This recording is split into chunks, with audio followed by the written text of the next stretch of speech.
Okay, we're here again. This is Edexcel, it's the higher paper. It's paper 2, June 2022. Okay, so what's going to happen is the questions are going to get solved, and after that, I'll explain the process and I will tell you the topic that relates to each question, because that helps in terms of going back to a textbook. So that's very key to understanding or breaking down past papers. It's all about knowing the topic that is attached to the question. Okay. 1a. Simplify x to the power of 3 in brackets to the power of 5. That's basically indices. Okay, so question 1. That's all indices. That's x to the power of 3 and to the power of 5 outside the brackets. That means we multiply the power inside and outside the brackets based on the law of indices. So that's x to the power of 3 times 5, which is x to the power of 15. Don't write it like this. This is just computer style. You should write the power to the top and show your solution that way, x to the power of 15.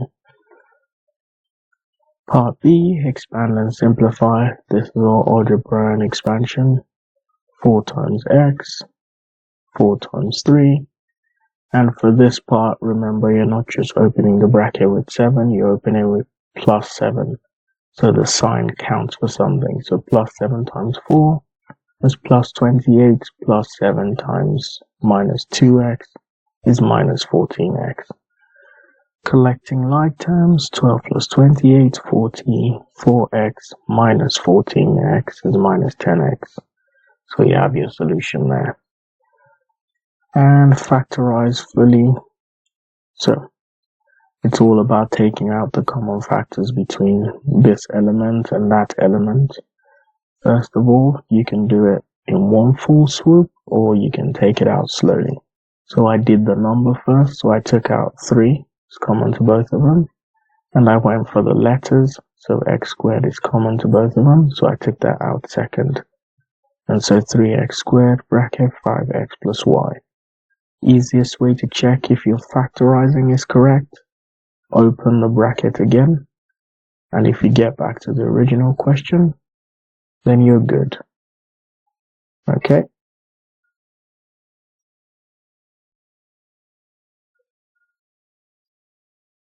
Okay, question 2. Describe fully the single transformation that maps the shape S onto the shape T. Okay, so first thing to do is to study both shapes and figure out what transformation is likely to have taken place. Is it a rotation? Is it a translation? Does it look like a reflection or an enlargement? I know it's not going to be an enlargement because they're the same size. It's not rotation. It doesn't look like a reflection to me. It looks more like a translation.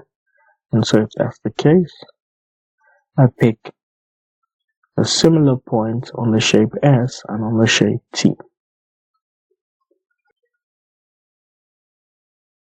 Okay, so as you can see here, I picked a point here. And I picked a point here. There's similar points on the same shape. You could do this with any other point you want to see if it'll give you the same answer. And you record the coordinates so that this is A from the original shape, or minus 3. From the new shape T, the coordinate is minus 1, 3. Now to find the translation vector, you have to subtract the coordinates of the old point from the coordinates of the new point. So that's minus 1, minus 4, new point, old point, and 3 minus minus 3. Minus 1 minus 4 gives you minus 5. 3 minus minus 3, that's 3 plus 3, gives you 6. And to describe the transformation, you have to tell us what type it is, which it's a translation, and you tell us by what vector, -5, 6. Okay?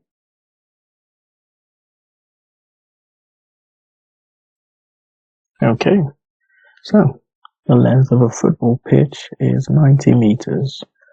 Correct to the nearest meter. Complete the error interval for the length of the football pitch. So, to the nearest meter is almost like to the nearest whole number. So, we have to find the interval to one decimal place. And so that's going to be plus or minus 0.5. The lower bound would be minus 0.5 of 90. The upper bound would be plus 0.5 of 90. Okay, so the error interval would be at the lower point 89.5, because if you round it, that's the lowest you can round to a whole number. That would give you 90. And 90.5 says less than. So anything less than 90.5, if you round it to a whole number, should give you 90 as well. So that's the upper bound.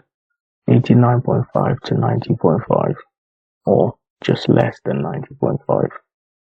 Okay.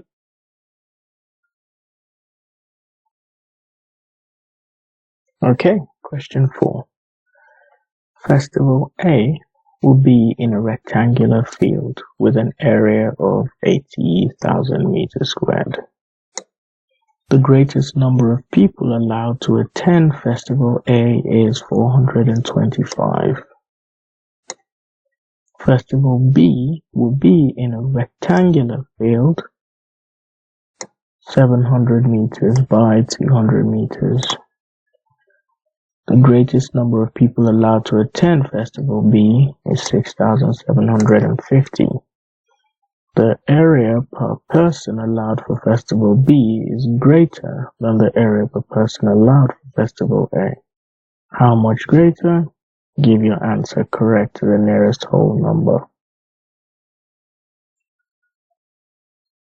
And part B says, Callum says 300 centimeters squared is the same as 3 meters squared, because there are 100 centimeters in 1 meter, so you divide by 100. Callum's method is wrong. Explain why. Okay. The important information has been underlined in part A, so that's where we'll start. And that's an important thing to do. As you read the question, underline the important information. Don't read the question over 700 times. It just leads to frustration. Gather the important information as you read. Okay.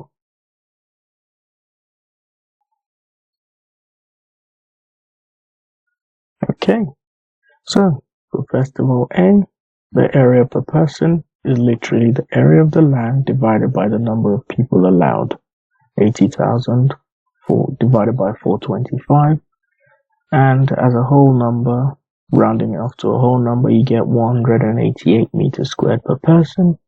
For Festival B, you don't have the area, but you have the units for it, and you know it's a rectangular field. So 700 times 2,000 divided by the number of people allowed,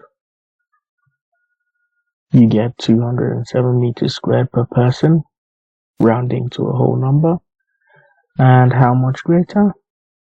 207 minus 188, which is 90 meters squared per person greater. That is allowed. Okay? So, we move on to part B. Okay, how we show that Callum is wrong is mathematically, basically, because that's correct. 100 centimeters is in 1 meter. Okay, what that means, 1 meter squared is 100 times 100 centimeters squared, which means 1 meter is equal to 10,000 centimeters squared. Therefore, 3 meters squared would be 30,000 centimeters squared, not 300.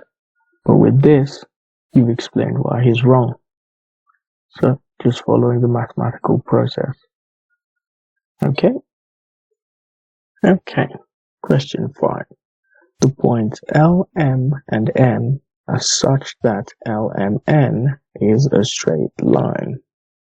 The coordinates of L are -3, 1. The coordinates of M are 4, 9.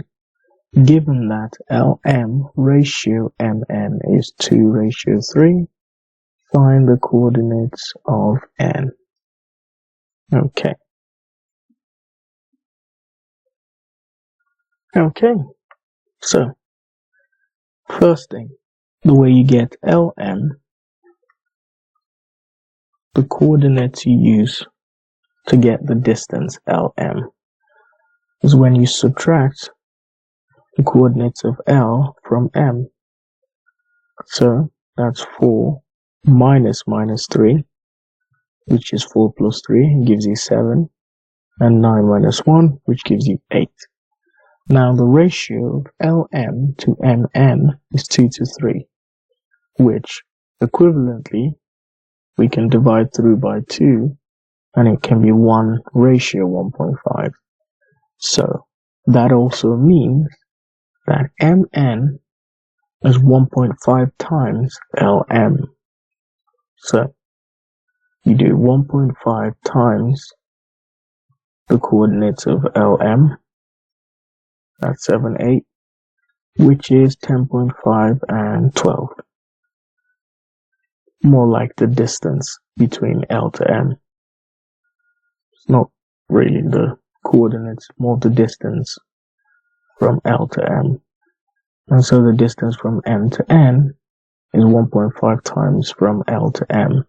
And so when you multiply by 1.5, you get 10.5 and 12. But that's not the coordinates of N. That's just the distance from M to N in coordinate form. Now, MN is found by taking away the coordinates of M from N. So to find the coordinates of N, we have to find MN plus M. And so we have MN and we have M. So when we add that together, we get 14.5 and 21. Okay. Okay. Question 6. A new phone costs £679. The value of the phone decreases at a rate of 4% per year. Work out the value of the phone at the end of 3 years. The important information is clear. The question is not too long. The initial cost of the phone, the rate of decrease per year, and how many years. Okay. Okay. So 679 is the initial cost. The rate of decrease is 4% per year. So when we deal with that, we don't use actual 4%, we convert it to a decimal and 0.04 per year. And then the time is 3 years. So to find the final value, it's the reverse of like a compound interest where you add 1, you do 1 plus the rate. In this case, because it's a decrease, you do 1 minus the rate and you raise it to the power of time, how much time you have. So that's 3 years. So that's 679 times 1 minus 0.04 to the power of 3. And at that point, you just punch it into your calculator and the value you get out, round it off to minimum, have it at 2 decimal places if the question does not say. Okay? Don't go less than 2. So have it at 2 or 3 decimal places. Okay, that keeps you in a good spot. Okay, question 7. In Spain, Sam pays 27 euros for 18 litres of petrol. In Wales, Leo pays £40 and 80p for 8 gallons of the same type of petrol. €1 equals £0.85, 4.5 litres equals 1 gallon. Sam thinks that petrol is cheaper in Spain than in Wales. Is Sam correct? You must show how you get your answer. Okay. Okay. So, what I chose to do is to compare Sam and Leo's in pounds per litre. Now, some people might choose euro per litre. Some people might choose euro per gallon. Some people might choose pounds per gallon. And so I make it consistent for both of them. So 27 euros, I converted it to pounds. That's 22.95 pounds using the exchange rate given. And then I found the cost of petrol per litre in Spain. So it's pounds per litre. And that's what I got, punching that into your calculator. And that's what Sam bought. And then for Leo in Wales, we already have the cost in pounds. We just need to change the gallons to litres. So 8 gallons would then be 4.5 times 8. So litres, that'll be 36 litres. Therefore in Wales, the cost of petrol in pounds per litre is 1.133 pounds per litre, which is less than 1.27 pounds per litre. So, Sam is not correct, as petrol in Wales is cheaper. Okay? It's all about bringing it down to the basic cost, making sure what you're comparing is consistent in units. You can't compare litres to gallons. It's easier to compare litres to litres, so you've got to convert to the same units. Pounds, pounds, litres, litres. If you're going to use euros consistently. If you're going to use gallons consistently. Okay? Okay. So let's use your calculator to work out cube root of 1.57 to the power of 4 plus tan 60 degrees divided by 7.2 to the power of a half.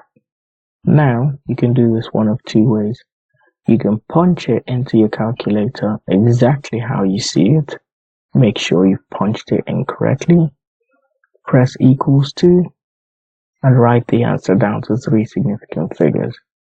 Or you can go about doing each one individually. So you do 1.57 to the power of 4, tan 60, 7.2 to the power of a half, and then put that in separately again. So you add both of those and then put that into your calculator and cube root it, and then divide by the answer you get from 7.2 to the power of a half. But it would be easier just to learn how to put all of this into your calculator. Okay? Okay. And there is my answer to 3 significant figures. And I'm all done with that question. Okay. A box in the shape of a cuboid is placed on a horizontal floor. The box exerts a force of 180 newtons on the floor.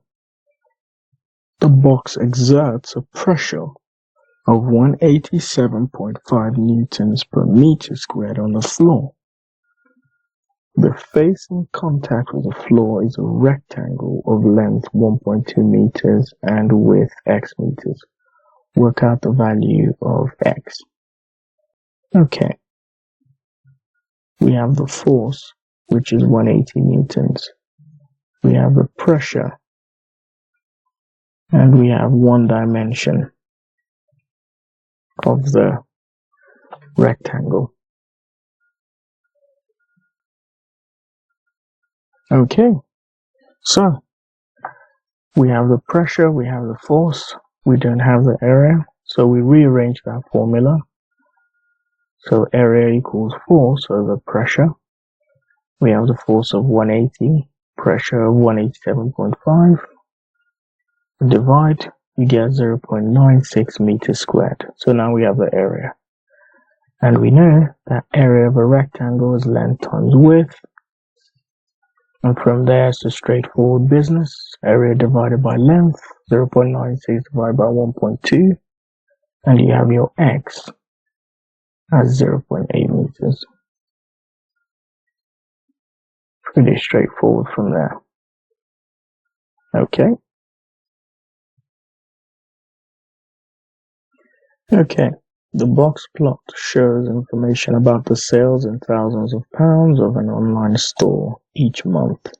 Andrew says 3/4 of the given data lies between 160,000 and 350,000 because these are the values of the lower quartile and the upper quartile. Andrew is wrong. Explain why. Andrew is wrong because the upper quartile is 3/4 of the data. The lower quartile is 1/4. And so between 160,000 and 350,000, that's the interquartile range, which is only 50% of the data. That's why Andrew is wrong. Okay. Laid out there. Between the upper quartile and lower quartile is the interquartile range, which is only half or 50% of the given data. Okay. The table shows information about the sales in thousands in a shop each month. On the grid below, draw a box plot for this information.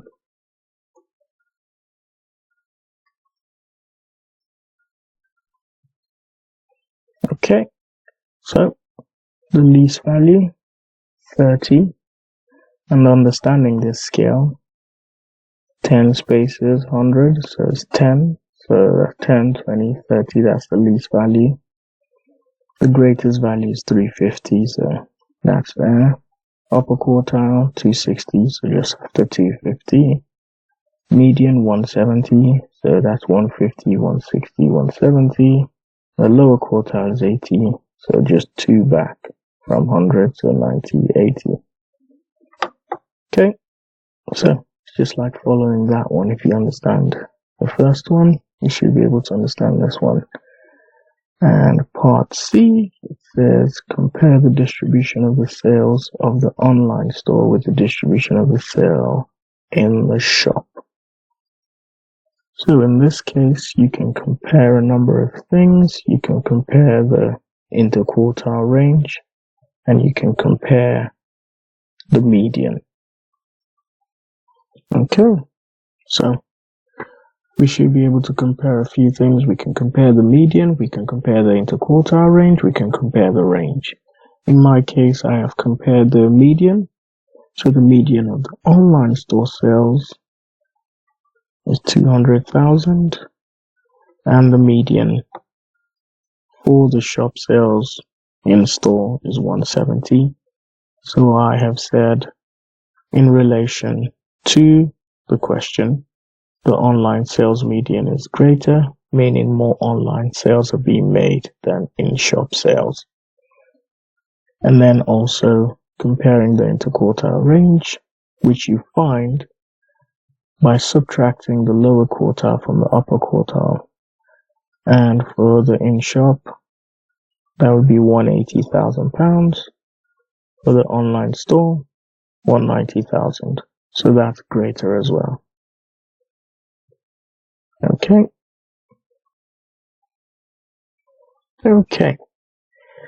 Kieran has 13 workers he can use for a job. He knows that 6 workers would take 14.5 days to complete this job. Show that Kieran has enough workers to finish this job in less than 7 days. This is a proportionality question. From this one, the more workers you have, the less days it takes to complete the job. So it's inversely proportional. Okay, so now with this one, you know as the workers increase, the number of days to complete the job reduces. So it'll be a case of workers is inversely proportional to the days of completion of the job. That means workers would be equal to, if we represent them with W and days to complete the job with D, W is equal to K over D. K being the constant. Okay, so to find K, we would use the information provided. So when there are 6 workers, it takes 14.5 days to complete the work. That means the constant between both of them would be 6 times 14.5, which is 87. Okay? And so if Kieran has 13 workers, if we rearrange this so that we can find the number of days, D would be equal to K over W, which is, the K is consistent, which is 87, divided by 13 days, which is 6.69 days to 2 decimal places, which is definitely less than 7 days. Okay? Okay, question 12. The equation of the line L1 is y equals 2x plus 3. The equation of the line L2 is 5y minus 10x plus 4 equals 0. Show that these two lines are parallel. This has to do with the knowledge of equation of a line. So, using the general equation of a line, that's how you compare. Okay, so we have the general equation of a line, which is y equals mx plus c. The easiest way to show that two lines are parallel is to find the gradient of both lines, and if they're the same, they are parallel. Which, first thing you have to make sure is that the equation of the line is arranged in the form of the general equation of a line, which is y equals mx plus c. That means y is on the left, everything else is on the right, and y has a coefficient of 1. For L1, that's the case, so the gradient is 2. For line L2, you have to rearrange. Move the 10x and the 4 over away from the y, and the coefficient is still not 1, so we divide through by what was there, which is 5. Which if you divide 5y by 5, it becomes y. 10x divided by 5 becomes 2x. Minus 4 divided by 5 becomes minus 0.8. So the gradient for line L2 is also 2, which means line L1 and L2 are parallel. Okay, so question 13 says enlarge the shaded shape by scale factor minus 2 with center of enlargement 0, 0. Okay, so here is the process for enlarging a shape with a center of enlargement and a scale factor. So the first thing you do is mark every corner of that shape. So I've gone A, B, C, D. Okay? Now the next thing you do is find the distance from every single marked edge to the center of enlargement. In this case, because it's 0, 0, it's basically the coordinates of every edge. In some cases, if it's not 0, 0, you have to count from each edge. Let's say it was 2, 2. You would have to go from 2, 2 to D and see how far it is vertically and horizontally. So vertically would be your Y, horizontally would be your X. Okay?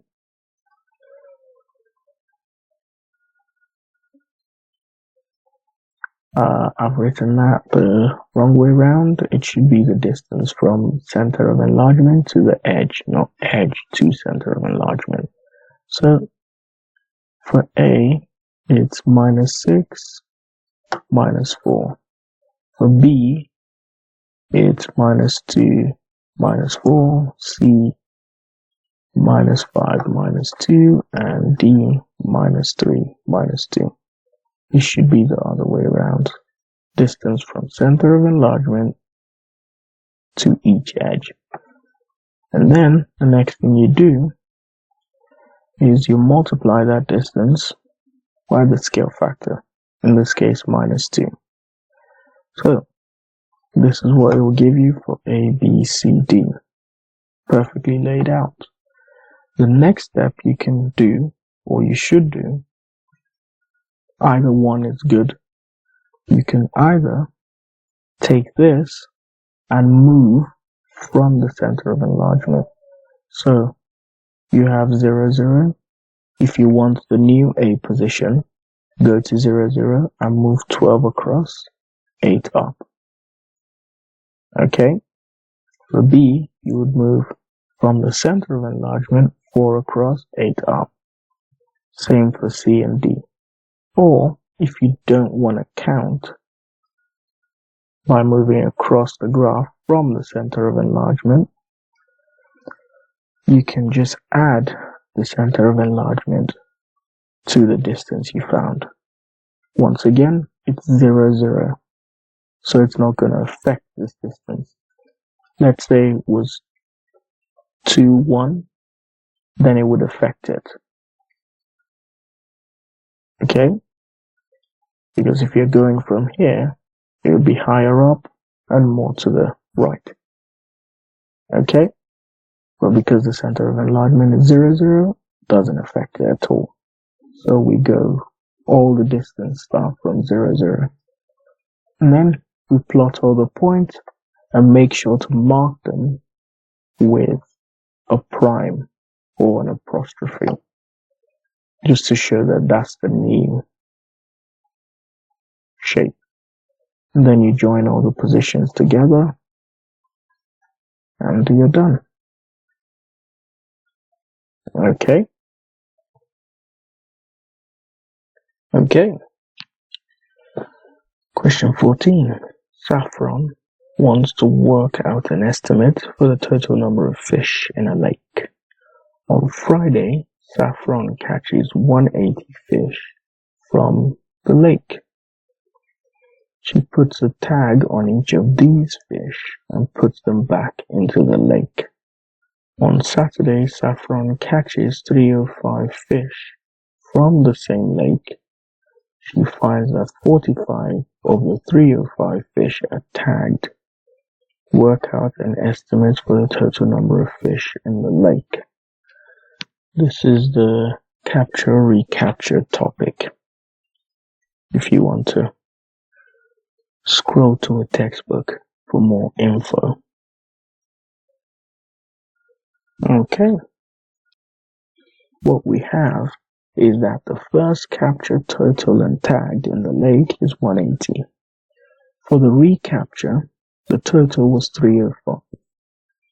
The recapture tag was 45 out of 305.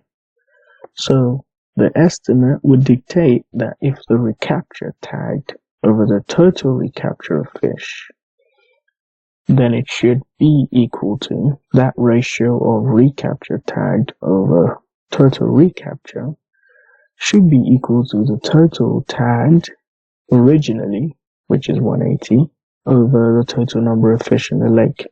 That's why it's called an estimate. So we have recapture tagged 45 over the total recapture 305 should be equal to the total tagged originally, which is 180, over the total number of fish, which we don't know. Now, if we rearrange this, we get 180 times 305 divided by 45. And once you punch that into your calculator, the total number of fish estimate should be 1,220. Okay? Okay. The ratio of Martha's hourly pay to Khalid's hourly pay is 6:5. Both Martha and Khalid get an increase of £1.50 in their hourly pay. The ratio of Martha's hourly pay to Khalid's hourly pay after this increase is 13:11. Work out the hourly pay before the increase for Martha and for Khalid. This is ratios and algebra.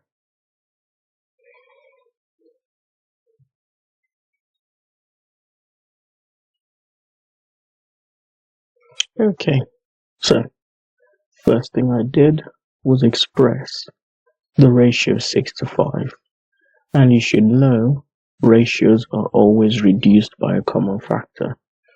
So I said the original hourly pay ratio is introduce a factor of x back in. So this would be the original hourly pay without reducing the ratio by common factors. And then you go to the second part. It said when you increase the hourly pay by £1.50, the ratio changes to 13:11. Now, the 13:11 is also a reduced ratio. Without the reduction, and I mean by a common factor, it would be 13y ratio 11y. But we don't know the common factor yet, so we represent that with y. But we also know that original value, 13y, for Martha would be her original pay, which was 6x plus £1.50. And for Khalid, it would be 11y, which is the new value when you add £1.50 to the original. So that 11y will be equal to 5x plus £1.50. In so doing, you can create two simultaneous equations of x and y. If you rearrange 13y minus 6x equals £1.50, or just equals 1.50, and 11y minus 5x is equal to 150. And then it's solving the simultaneous equation by the elimination method. You could use the substitution, but it's going to be very complicated.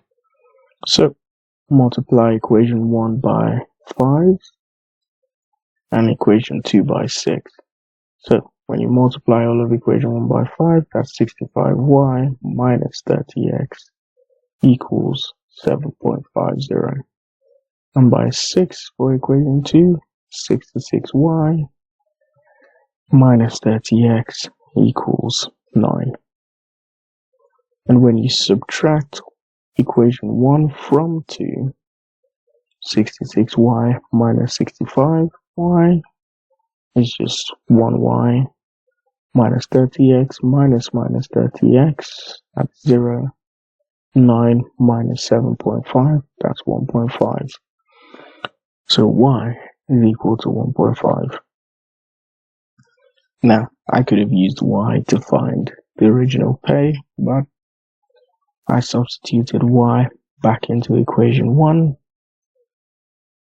So that'll be 13 times £1.50 minus 6x equals 1.50. Simplify and rearrange. X is equal to 3. And once you find x, you can find the original pay. For Martha, that's 6 times X, so that's £18. And for Khaled, that's 5 times 3, which is £15. Okay, so there's understanding ratios. There's also, like I said, algebra in the form of simultaneous equations. Okay, and it's also important that you enter the right numbers here.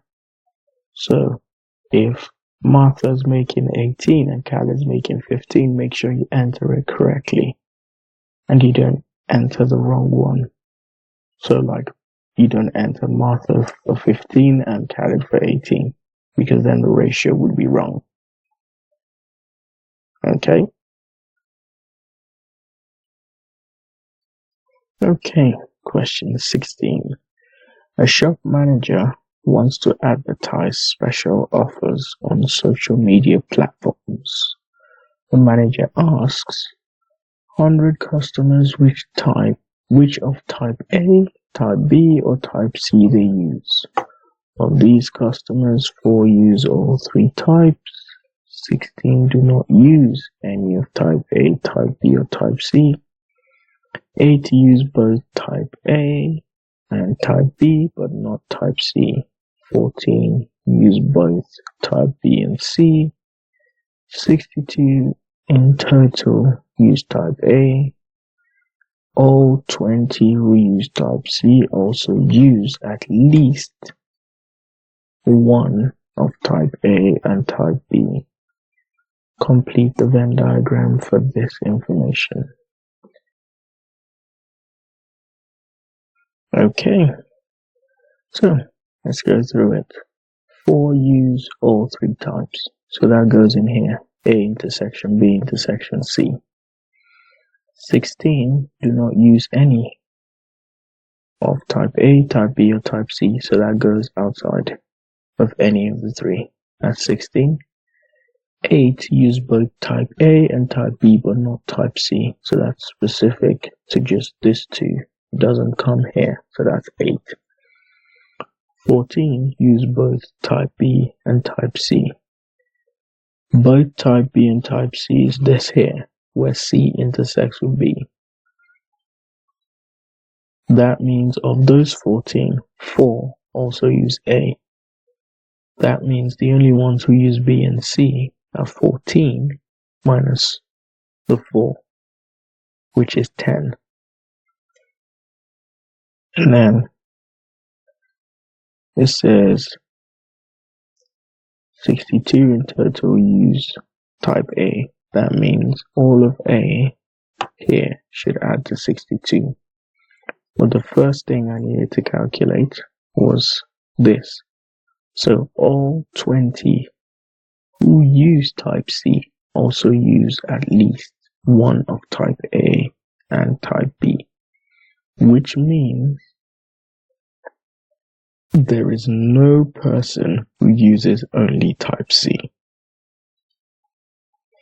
That they mix it with type A, type B, or both. That's what at least means. Type A, type B, or both with type C. So that's 0. And so if that's 20, all of the connection for C is all here. So if we know this is 10 and this is 4, this place would be 20 minus 4 minus 10, which is 6. And once we have that, if all of type A is 62, then we just need to subtract everything here. So we find people who use only A, which is 62 minus 8 minus 4 and the minus 6 we found here. So A is 44. And finally for B, because this whole thing should add up to 100, because 100 customers were surveyed, to find only B, we subtract everything else we found. So that's 100 minus the 16 outside, the 44 for only A, the 8, the 4, the 10, the 6. We don't need to subtract this. This is 0. And then we get 12 here. Okay. And for part B, it says one of the customers is chosen at random, given that the customer uses type A. Find the probability that the customer also uses type B. Okay, so I find the probability that the customer uses type B. And it's not just that, it's given that the customer uses type A. So, given that the customer uses type A means the probability for this part B is now out of 62 because you've cut out the rest of everyone else, because you've already said given that they already use type A. So you're picking from only type A, which is this bracket of 62. And you're saying also uses B. That means the intersection point between A and B. There are only 12 people that fit that description. So it's going to be 12 out of the 62 people in type A that you're picking. So it's 12 out of 62, which can be reduced to 6 out of 31. Okay, so it's probability, it's Venn diagrams. If you want to scroll through a textbook for more detailed explanations or to refresh your memory. Okay. A solid cone is joined to a solid hemisphere to make the solid T, shown below. The diameter of the base of the cone is 7 centimeters. The diameter of the hemisphere is 7 centimeters. The total volume of T is 120 pi centimeter cubed. The total height of T is y centimeters. A. Calculate the value of y. Give your answer correct to 3 significant figures.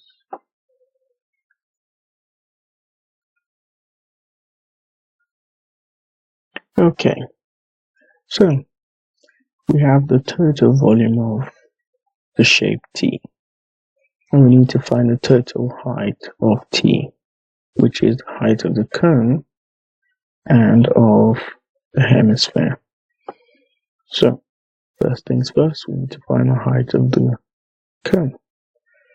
We already know the volume, so to find the volume, we need to find the height of the volume. To find the volume of the whole shape, we need to find the volume of the cone, which is 1/3 pi r squared h. Now, we're not given the radius, we're given the diameter, so we have to find the radius of the cone, which is also the radius of the hemisphere, 3.5 centimeters, that's 7 divided by 2. Volume of the cone is pi r squared, 3.5 times 3.5 times the height, which we don't know, represent with h, divided by 3. You can do 1/3 or you can say h/3, same thing. So 3.5 squared, you simplify it, you get that, so 49 times pi times h/12, 7/2 times 7/2, that's 49/4, times 1/3, 49/12. You have your pi and your h. Volume of the hemisphere. Hemisphere is half of a sphere, so it's not going to be 4/3 pi r cubed, it's going to be half, or 0.5 times 4 times pi times radius cubed divided by 3. That's your divided by 3. You do all of that, you have 343/12 pi. Okay, and you add both of those, that should give you 120 pi, because we're doing it in terms of pi. So 120 pi is equal to the volume of the cone plus the volume of the hemisphere. We can cancel the pi since it's common to all of them, and we just have 120 equals 49h over 12 plus 343 over 12. And all we need to do is rearrange to find h, and we find h is 22.39 centimeters. Now, from my calculator, I have given 4 significant figures because the final answer wants it in 3. So, if your answer is looking for 3 significant figures, it is good to always keep your workings or your process to one more than the answer. So like 4 or 5 significant figures, so you don't lose values down the line. Okay, but h is only the height of the cone. We want the full depth of the solid T. Now, we have the height of the cone. The depth of the hemisphere is the radius. It's the same all round, the whole shape. So if it's 3.5 that way, it's not the diameter, it's the radius. So it's 3.5 that way, it will be 3.5 down. So y would be the height of the cone plus the radius of the hemisphere, which is 22.39 plus 3.5 is 25.89 centimeters. That's the 4 significant figure. Now we round to 3 significant figure, and y will be 25.9 centimeters to 3 significant figures. Okay. And for part B, it says the diameter of the base of the cone and the diameter of the hemisphere are both increased by the same amount. Assuming the total volume of T does not change, explain the effect this would have on your answer to part A.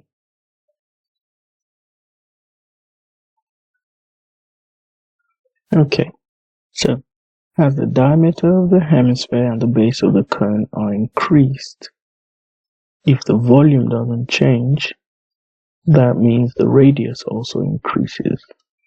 As the radius increases, that means when we try to find the height of the cone will reduce. And the height of the cone, as it reduces, because it's the larger portion of the value of y, okay, the value of y will also be reduced. So this is all algebra mixed up with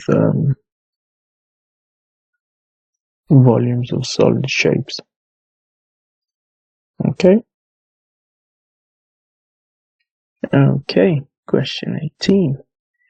PQRF and QRS are triangles. Calculate the length of QS. Give your answer correct to 3 significant figures. Show all your working. Okay. From looking at this is all based on the topic of sine rule and cosine rule.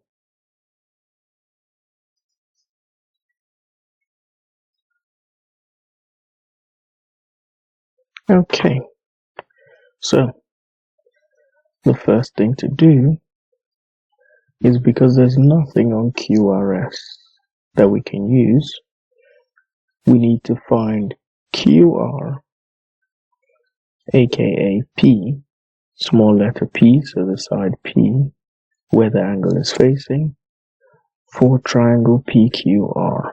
So we treat that as one separate triangle, and we have to use the cosine rule. 2 sides, 1 angle in between them.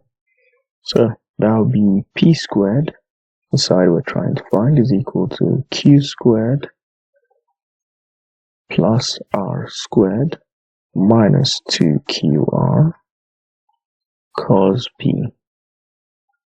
And so once you plug in those values, p squared will be equal to 9.4 times 9.4 plus 11 times 11 minus 2 times 9.4 times 11 times cos 27.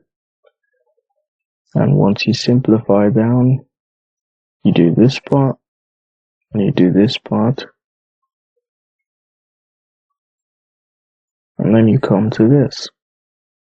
And once you get to p squared equals one value, you square root both sides, and p is equal to 5.01 centimeters for the triangle PQR. Now, since we know that, when we move over to triangle QRS, the length of P is the same as the length of S. But now, because we have one side and a corresponding angle and another side related to the side we're trying to find, we can use the sine rule to find QS, which is the side we're trying to find, also known as R. Okay, so R over sine R, the angle 88, is equal to S over sine S. R is QS, small letter r. Sine R, the angle, is 88. S is what we just found as P, 5.01 over sine 41. You rearrange that, find a value, and round to three significant figures, you get 7.63. Okay? Main thing is about splitting the triangles and solving them individually to get what you want here. Okay?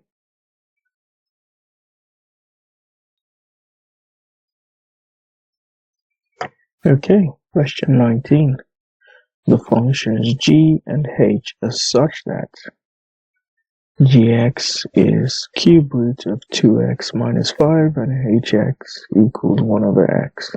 Part A, find g of 16. That means wherever you see x, you put 16. Okay, so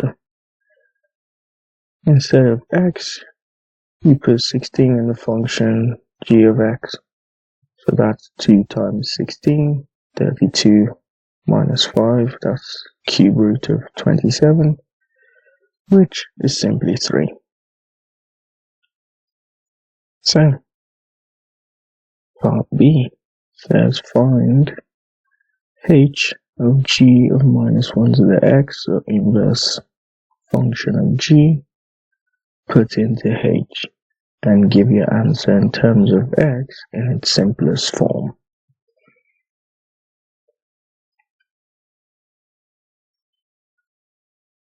Okay, so first things first, we find the inverse of the function gx. So we say y is equal to g minus 1x, so the inverse of x. And then we make x equal to this function, but then instead of x in here, we put y, which is the inverse, which we use to represent the inverse. Okay? And then we make y the subject of the formula. And because we have a cube root, the first thing is we cube both sides. So it then becomes x cubed is equal to 2y minus 5. And then add 5 to both sides. We have x cubed plus 5 is equal to 2y. Divide both sides by 2. And then you have x cubed plus 5 all over 2 equals y. But remember, y is equal to the inverse of the function gx. So g to the power of minus 1x, which is the inverse of gx, is equal to x cubed plus 5 all over 2. Now, to find h, g inverse of x, h of the inverse of gx, that's to put whatever this is into the value of x. So instead of x, we put the inverse of gx in there. So we have 1 over x cubed plus 5 all over 2. And when we simplify that, our final answer is 2 all over x cubed plus 5. Okay, this topic is all functions, inverse functions, that sort of thing. Okay, so if you want to rush over to the textbook to brush up your knowledge, that's the topic you'll be looking for regarding this question. Okay. Okay, question 20. A, B, C, D are points on the circumference of a circle center O. A, D, E and B, C, E are straight lines. Key information. Those two lines says work out the size of angles CDE. Give a reason for each stage of your working. This is a circle theorem question. Okay, so we start with this angle. So angle BAD is half of angle BOD. Because of the circle theorem, it states angle at the center is double or twice angle at the circumference. So angle BAD, that angle is 66, half of the angle at the center. And I know A is on the circumference because the question said it. A, B, C, D are points on the circumference. Also, angle BCD equals 180 minus BAD. How? Opposite angles in a cyclic quadrilateral. I know it's that because the question also says ABCD are points on the circumference of a circle, so ABCD cyclic quadrilateral, where all the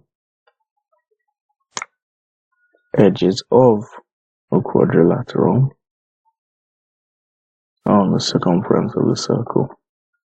And then from there, once I know that angle, I find angle DCE, angles on a straight line. How do I know BCE is a straight line?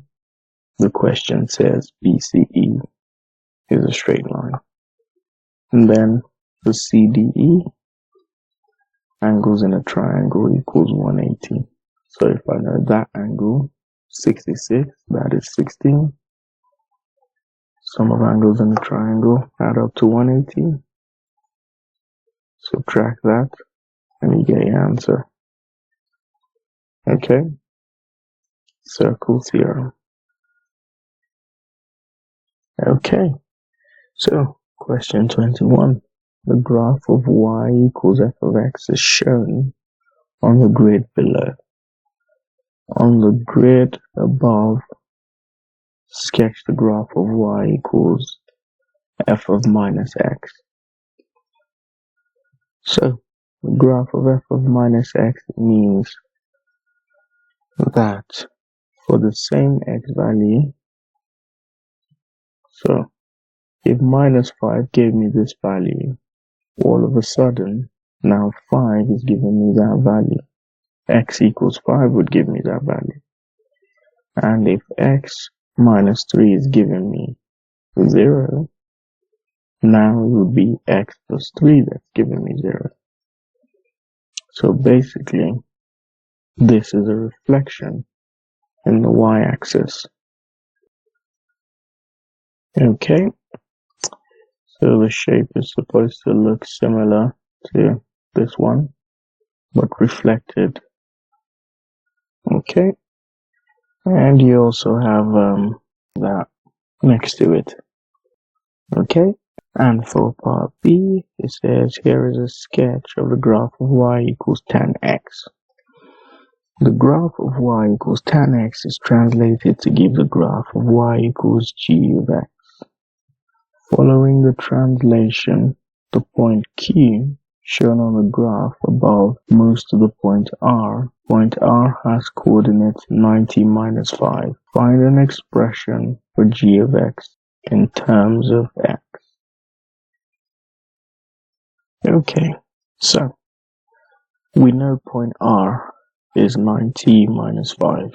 For point Q, by knowledge of the graph of tan x, that first asymptote there occurs at 90. That's where sine x is equal to, that's where cos x is equal to 0. Or that's cos 90 is equal to 0. So that happens there. The next one happens at 270. So that's 360 there. So that's 0, that's 180, that's the point where tan x is 0. So that's 0, 180, and then 360 again. So that's the 360 point. So that'll be 360, 0. Okay, that's point Q. So to move from there to there, to find the vector translation, because it's told vector translation, you subtract the initial point from the final point. 90 minus 360, you get minus 270, minus 5 minus 0, you get minus 5. Now to put it into the initial graph, to write the translated graph, the equation for the translated graph, or the expression, minus 270 in the x direction means plus 270 to the x function, and minus 5 in the y direction is just minus 5 outside the bracket. Okay, all of this is all transformation of graphs. Okay, final question. Find algebraically the set of values of x for which x squared minus 49 is greater than 0 and 5x squared minus 31x minus 72 is greater than 0. This is all inequalities and quadratic graphs. That relationship.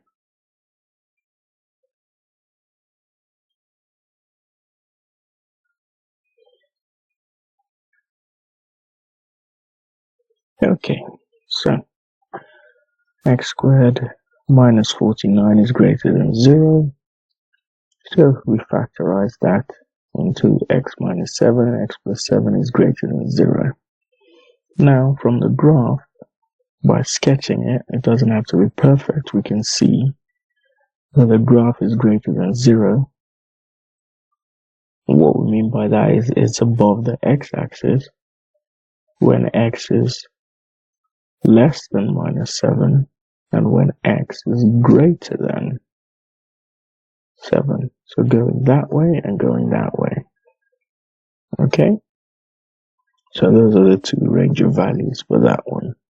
Now, for this one, 5x squared minus 31x minus 72 is greater than 0. I factorize, but you can use the quadratic formula to find the roots. Now, you'll find that when you sketch the graph, for this equation greater than 0, it's when x is greater than 8. That's when it's above the x-axis. And when it's less than minus 9 over 5, that's when the graph is greater than 0. Or you could say above the x-axis. Okay? Now, how do we find the set of values of x that satisfy both of them? It's basically about negotiating between the ranges. So, simply put, if you look at the values of less than minus 9/5, as a decimal, that's minus 1.8. Okay? If we keep going that way, that's minus 1.9, minus 2, keep going, minus 3, minus 4, minus 5, minus 6, before we get to minus 7. Okay? And we need both of them to have the same values on this side. Now, the values that work for this one start from minus 1.8, go to minus 7, and then continue. This one starts at minus 7 and keeps getting less than minus 7. So we choose this one. On this side, if we start with 1 decimal place, the values on this side are 7.1, 7.2, 7.3, 7.4. But this one does not have access to 7.1 because it starts at greater than 8. But this has access to 8 as well. So when it gets to 8, it continues. So we use this one because both of them have access to those values. That's why we use x is greater than 8, and we use x is less than minus 7 because both graphs of that range have access to the values of x is less than minus 7. Okay, quite a lot to take in, but take your time, go through it, grab a textbook, go through the topics that have been highlighted for each question, and hopefully all of it will make sense. But remember, past papers shouldn't be the starting point. You must have gone through every single topic, made sure you understood all of that, and then solved individual questions on those topics. Get proficient at that before you get to a point where you're doing past papers consistently. Okay? And that's all for now.